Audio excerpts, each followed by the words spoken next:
All right, guys, welcome back again to Elite SAR Training and our basic search operations course. And we're going to round out our land navigation module by talking about compasses for search and rescue.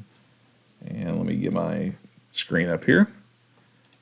Okay, so whenever we talk about compasses, there's a lot of different flavors out there. For those of you that are brand new to navigating using a map and a compass, the orienteering compass is preferable because of its simplicity and its easy to use features. There's a lot of features that are built into an orienteering compass that you may not have on a different type of compass. It's much more conducive for navigating using a paper map.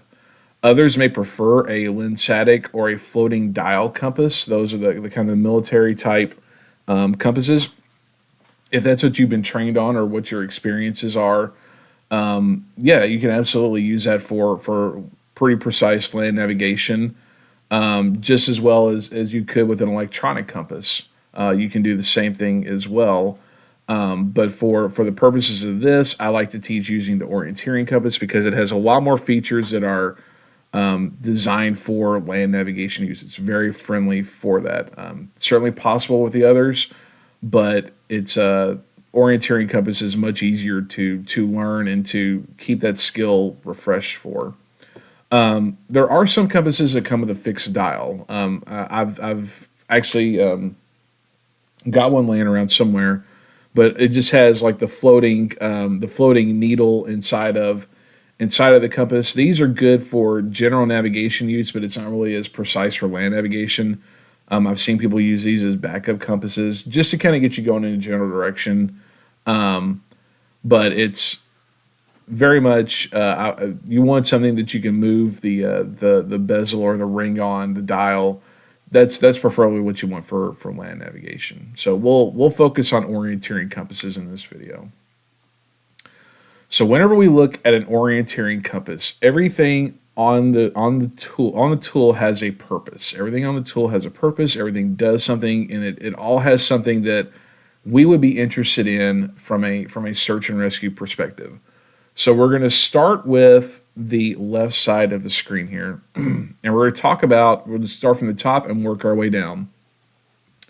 What you see here and here, okay, these are sights.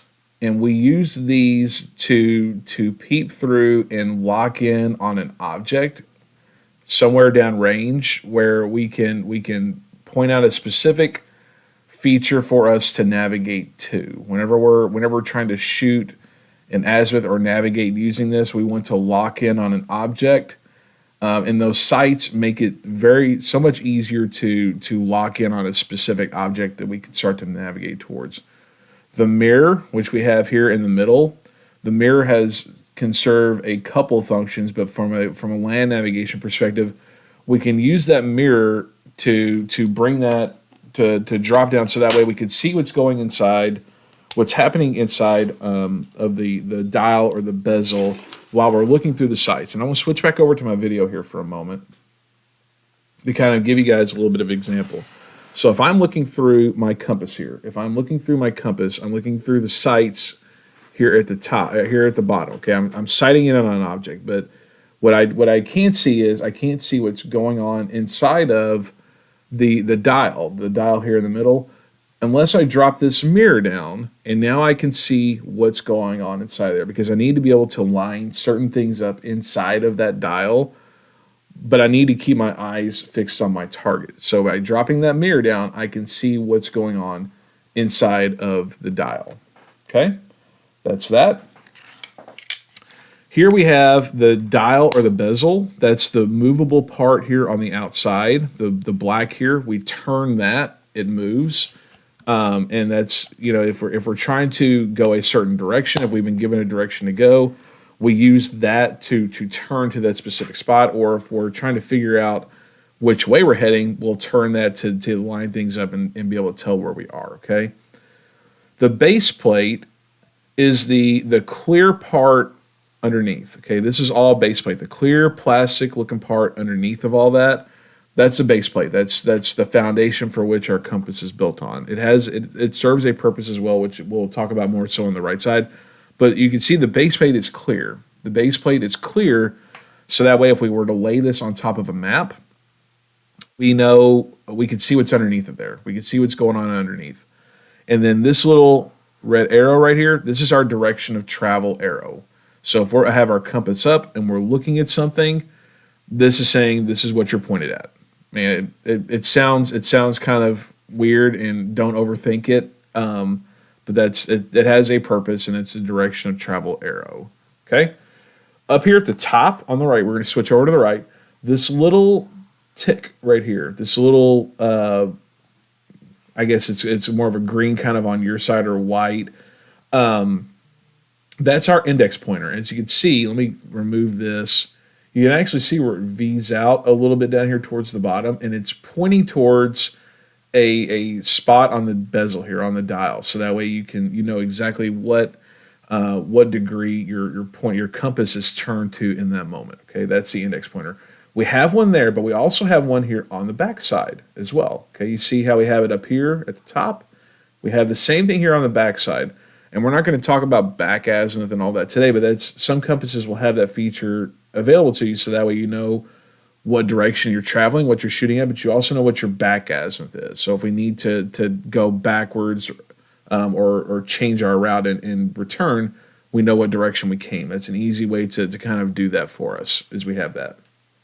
Again, we have the dial or the bezel. That's the black part with the numbers on the outside of it. The orienteering arrow, which you can kind of see inside of here, there's a little red arrow inside of our bezel here. Okay, it's a little red hollow arrow inside of there. Whenever you turn your bezel, whenever you turn that turns with it. Okay, let me try to do it here where I'm not sure if I can do this really well without being weird. Let me go back to this. Okay, so I'm not sure if you could see it inside of my compass here, but you see a little hollow red arrow. That is the orienteering arrow. Okay, we call that. It'll have some slang terms such as the shed or the doghouse, and we'll talk about those in the future with how we leverage that. But that's what that is inside of there, is the orienteering arrow. Next, we have the needle. That's the little floaty thing that spins around. The red part points to north. The black part, points the other way. But that's the magnetic needle inside of our compass, our housing there, inside of the housing.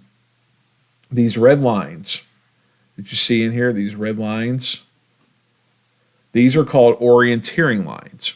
Whenever we lay our compass down on a map and we're trying to navigate from one point to another, we're trying to use our map as a protractor, that helps us orient on a map. That's what those lines are designed to do. You see also inside of the map these little red numbers and this little red dial inside of our compass. Okay. These are our declination marks, and we talked about declination a little bit, and I'm not going to go into super deep detail on this video just because this is a topic that is better served hands-on in the field. But this allows us to set our declination, set our declination on our compass, so that way our compass can help us with that mathematical calculation. Again, going from paper to compass, or compass back to the paper map. Okay.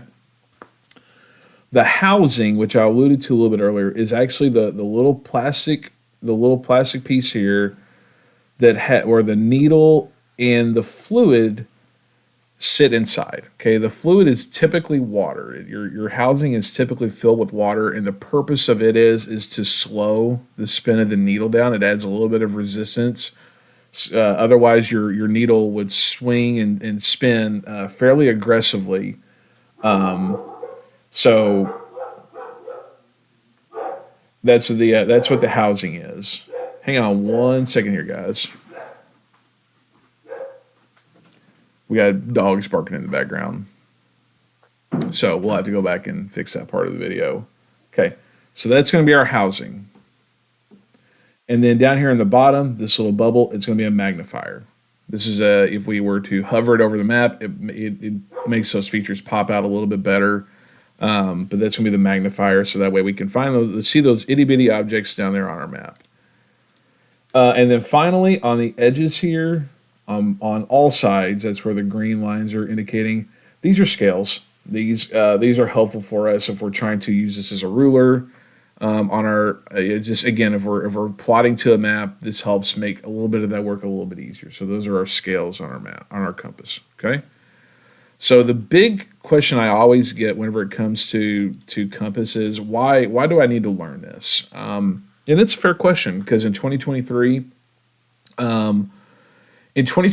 search and rescue is a lot different than it once was. You know, we have a lot more access to technology. It's, you know, everyone carries some kind of a smartphone in their pocket, and we can pull up a compass app on there. We have GPS units that we think can do all this work for us. It's a fair question to ask. So it's why do I need to learn how to use this? There's a couple different use cases that I want to highlight here. The first one is something we'll actually talk about in the next module. We'll talk about the importance of being track aware.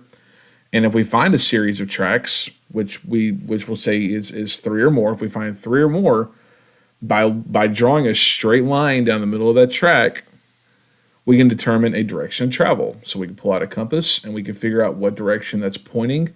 We can relay that back to the command post, and now all of a sudden we have narrowed down our search area quite a bit. So that's one example there. And then on the right is another example. You may be asked one day to lead a grid search team where navigating by phone may not be possible. I've actually had to do this twice in searches where I've had to navigate using a compass. Now it hasn't always been. It hasn't. On one search I used the big compass. Let me kind of flip back over here. On one search I've used the bigger compass here, but then on the other search where I really needed to do this, I used this compass, which I keep on my lanyard. It's just a small compass that has a little peephole here on the end, so that way you can see what direction you're heading. But it's just a way to do a quick check, really quick navigation using that one. It's not as precise because you're moving. You don't have the sighting planes. It's just strictly moving towards an object. But I've been asked to do this twice on searches before. And over on the right, this was in Dawson Springs, Kentucky, where we were asked to take up the right side of a formation and lead a large grid search through an area in Dawson Springs. And this is what Dawson Springs looked like on that day. This is what Dawson Springs, Kentucky looked like on that day. And what you see in the background there, you see a tower in the background. That was what I was sighted in on. That was what whenever I held up the right flank on this, 70, 80 person formation, and we were going through the debris field, through the tornado here, just looking for whatever we could in terms of resemblance of humans. That was what I sighted in on the right flank. And then whenever I rolled back to this slide here, the red line was me. The red line here was my track. So crossing through the debris field, everything here was, again, this goes back to how frequently is that the era of photography captured. This certainly did not look like this on this day. It was much more. There was not much there. There was a little bit of cell coverage, a little bit of cell availability if you had like one of the first responder nets, like FirstNet, or you had something like that. You had a little bit of cell there. Otherwise, you're relying on the tools that you brought with you. And whenever we got there and we started to divide up the teams, and who was going to do what on the mission. I took up the right flank because I had the strongest land navigation skills, and my job was to keep the line straight and keep it moving in a coordinated fashion. And again, this tower back here in the background, that guy, is who I was sighted in on. That was the only thing that was really standing much that I could really sight off on a long distance. The further you are out, the more accurate you're going to be. That was about the only thing that was left standing, that I could really navigate to. That if I was ducking through debris, or because there were down trees all over the place and we were crawling through, over, around everything we could. I'm shocked nobody got hurt while we were out there, but that was the only thing that was standing up at a distance out that I could sight off of. But that's two examples right there of why it's important to learn those skills. So that's going to bring us to the end of the video here, guys, and that's going to bring us to the end of the land navigation module. So I appreciate you guys tuning in. In the next module, we will start talking about track awareness. Thank you.